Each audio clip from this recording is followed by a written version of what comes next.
అన్ని కమ్మ సంఘాల కార్యవర్గ సభ్యులకు ఇక్కడ హాజరైనటువంటి ప్రతి కమ్మ సోదర సోదరీమణులందరికీ కూడా నా హృదయపూర్వక నమస్కారాలు. నా పేరు డాక్టర్ విష్ణురావు వీరపనేని, శ్వాస హాస్పిటల్. అయితే ఈ సందర్భంగా ఇందాక మా బ్రదర్ డాక్టర్ వీరపనేని రామచంద్ర గుండె జబ్బుల గురించి మాట్లాడారు. నాది శ్వాస హాస్పిటల్, అంటే ఊపిరితిత్తులకు సంబంధించింది.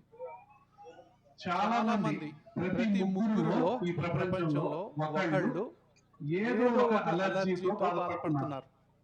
ఆ అలర్జీ అనేది కళ్ళల్లో ఎలర్జీ కావచ్చు, ముక్కులో ఎలర్జీ కావచ్చు, ఊపిరితిత్తుల్లో ఎలర్జీ కావచ్చు, దాన్ని ఆస్తమా అంటాం. చర్మంలో ఎలర్జీ కావచ్చు, దాన్ని డర్మటైటిస్ అంటాం. అలర్జీలు అనేవి పసిపిల్లల నుంచి మొదలవుతాయి. అలర్జీలు ఆస్తమాలు పెట్టినంత బాధ ఏ జబ్బు పెట్టదు. ఎందుకంటే చిన్నపిల్లల్ని చూడండి, కొంతమంది నోరు తెరిచి నిద్రపోతా ఉంటారు, ముక్కు తిప్పేస్తుంది, నోరు తెరిచి నిద్రపోతా ఉంటారు. నోరు తెరిచి నిద్రపోయేవాళ్ళు ముక్కు పని చేయకుండా నోరు తెరిచి, అది పిల్లలైనా స్కూల్ పిల్లలైనా ఏ వయసు వాళ్ళైనా సరే నిద్రపోతున్నారు అంటే అది 30 రకాల జబ్బులు దారితీస్తుంది. ముక్కు మూసుకోవడం చిన్నపిల్లలు నోరు తెరిచి నిద్రపోతా ఉంటారు.